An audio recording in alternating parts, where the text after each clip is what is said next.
کہاں پر خرچ کیے ہوئے ہیں، اس کا سوال اللہ رب العزت پوچھیں گے۔ ایک ایک پیسے کا سوال ہوگا، یہ نہیں کہ 500 روپے کا ٹوٹلی سوال ہوگا، ایک ایک پیسے کا اللہ رب العزت سوال کریں گے، ہر پیسے کا جواب ہمیں دینا ہوگا۔ ایسے نہیں اے اللہ چھوڑ دو 100 روپے ہیں، اللہ کو پاس کوئی پالیسی نہیں چلے گی، اللہ بیٹھے ہوئے ہیں سوال کرنے کے لیے، مکمل سوال کریں گے، ہر قسم کا سوال ہوگا، ذرہ ذرہ سوال کریں گے، پھر جواب جب دے گا آدمی اس وقت اس کا یہ جنت کو جانے کا فیصلہ ہوگا۔ اگر جواب نہیں دے گا، جواب سے اگر کوئی آدمی فیل ہو جائے گا، پھر فرشتے کو آواز دیں گے، فرشتہ آئے گا، انسان کے منہ کے اندر ہاتھ ڈالے گا اور جبڑے کو پکڑتے ہوئے کھینچ کر لے جا کر جہنم کے اندر پھینک دے گا۔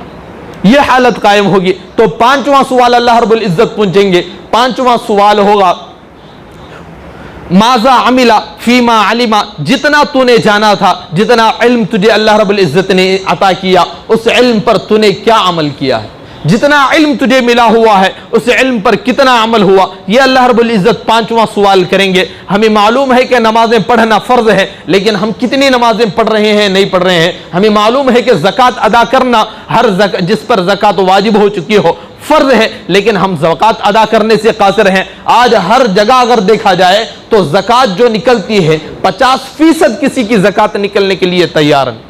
جتنے یہاں پر مالدار ہیں، اگر سارے مالداروں کی 100% اگر زکوٰۃ نکل جائے تو غریب اگر یہاں سے ختم ہو سکتے ہیں، لیکن آدمی زکوٰۃ نکالنے کے اندر اپنے ہاتھ کو روک لیتا ہے، زکوٰۃ نکالنے کے اندر اپنے ہاتھ کو روک لیتا ہے، سوچتا ہے کہ اتنا مال کیسے میں خرچ کر دوں، اتنا مال زکوٰۃ کو کیسے دے دوں۔ اتنا ہی مال اپنے کتے پر خرچ کرنے کے لیے تیار ہے، اتنا ہی مال اپنے ایک ٹی وی پروگرام دیکھنے کے لیے تیار ہے، لیکن اتنا مال اللہ کے راستے میں خرچ کرنے کے لیے تیار نہیں۔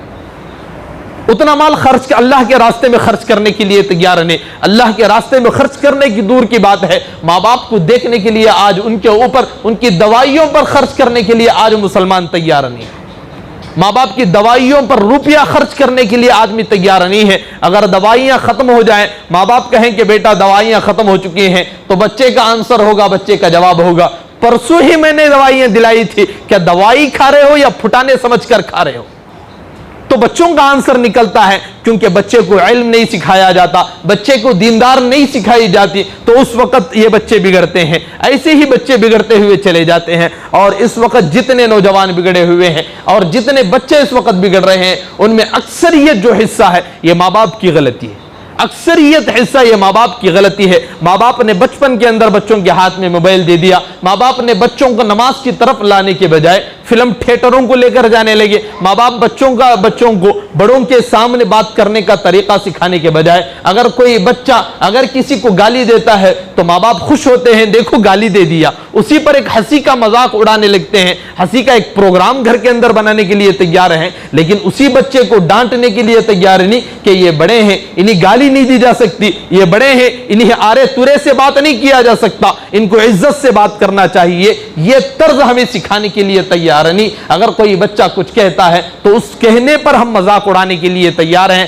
اگر کوئی بچہ باپ کے سامنے بیٹھے ہوئے اپنی ماں کو جواب دیتا ہے تو باپ شوق سے دیکھتا ہے کہ میرا بچہ دیکھو کتنا اچھا جواب دے دیا، میرا بچہ دیکھو کتنا اچھا جواب دے دیا۔ اب یہاں پر بیٹھا ہوا دیکھتا ہے اور ماں بچے کو سکھاتی ہے کہ ابو کو اس طریقے سے بول، یہاں سے بچہ بگڑنے کے لیے تیار ہوتا ہے۔ بچے کو سکھایا جا رہا ہے کہ باپ کے ساتھ کیسے پیش آئیں، ماں کے ساتھ کیسے پیش آئیں، یہ طریقہ بچپن سے اس کو دیا جا رہا ہے۔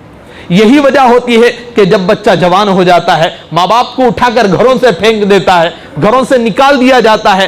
باپ بوڑھا ہونے کے بعد اس کو احساس ہوتا ہے کہ میں نے اپنے بچے کو کمایا، میرے بچے کے لیے اپنی زندگی کو گزارا، پوری کی پوری چیز میرے اپنے بچے کے لیے خرچ کر دیا، آج میرا بچہ مجھے دیکھنے کے لیے تیار نہیں۔ یہ غلط فہمی ہے۔ بچے کو تم نے قیمت دی ہے، بچے کو تم نے چھت دے رکھی ہے، بچے کو تم نے کپڑے دیے، بچے کو تم نے رزق دے رکھا ہے، لیکن بچے کو اخلاق جیسی عظیم دولت سے اس کو محروم کر دیا، اخلاق نہیں دیا جاتا، یہی وبا ہوتی ہے۔ تو میں یہ کہہ رہا تھا کہ اللہ رب العزت 5واں سوال کریں گے کہ تو نے جتنا جانا تھا، جتنا تیرے پاس علم تھا، اس علم پر تو نے کتنا عمل کیا، یہ اللہ رب العزت اس وقت سوال کریں گے۔ ان سوالات کا جب تک جواب نہ دیا جائے اس وقت انسان کے قدم، کسی آدمی کے قدم زمین سے ہلنے کے لیے تیار نہیں ہوں گے، زمین ان کے پیروں کو جکڑی ہوئی رہے گی۔ تو ان 5 سوالات کا جواب ہمیں دینا ضروری ہے۔ میرے بھائی، ایگزام اگر ہوتا ہے تو اس ایگزام کے اگر سوالات لیک ہو جائیں، کوشچن اگر لیک ہو جائیں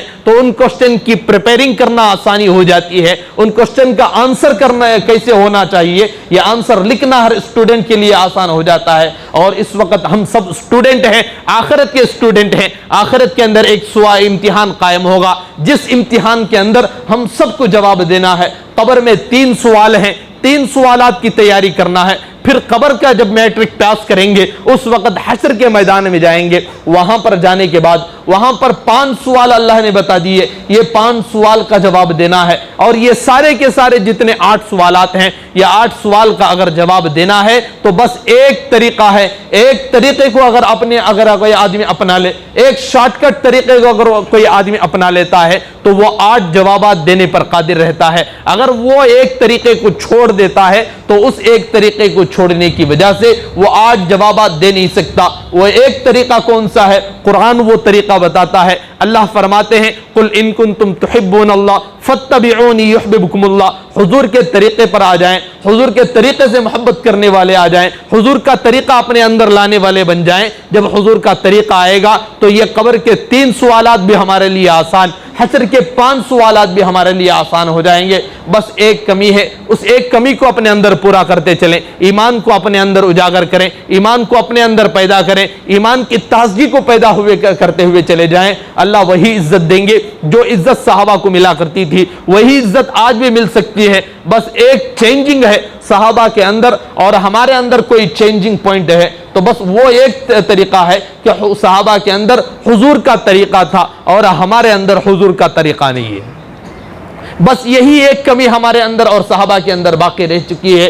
صحابہ میں حضور کا طریقہ تھا، ہمارے اندر حضور کا طریقہ نہیں ہے، ورنہ صحابہ جیسے پیدا ہوئے ہم بھی ویسے ہی پیدا ہوئے۔ صحابہ جو کھاتے تھے ہم بھی وہی زمین کا آج کھا رہے ہیں، صحابہ جہاں چلے گئے وہیں ہمیں بھی ایک نہ ایک دن جانا ہے، وہی طریقہ ہے، وہی جسم ہے۔ بس پوائنٹ ایک چیز ہے، تو دل کے اندر رہنے والا ایمان کا سوال ہے، اس ایمان کو بنانا ہے، اس ایمان کو اپنے اندر لانا ہے، تو وہ صحابہ کے طریقے سے لانا ہے۔ صحابہ کس موڑ پر کیا کام کیا کرتے تھے اس طریقے کو دیکھ لیا جائے، سارا طریقہ ملے گا۔ الحمدللہ حضور کا طریقہ اتنا مضبوط ہے کہ ہر قسم کی بات ہمارے اندر موجود ہے، صحابہ کے اندر موجود ہے، ہر طریقہ الحمدللہ موجود ہے۔ اگر کوئی آدمی غریب ہے تو وہ صحابہ کے اندر دیکھیں، جتنے صحابہ غریب تھے ان کی اگر زندگی کو دیکھتا ہے تو اس کو شیڈول مل جاتا ہے زندگی گزارنے کا۔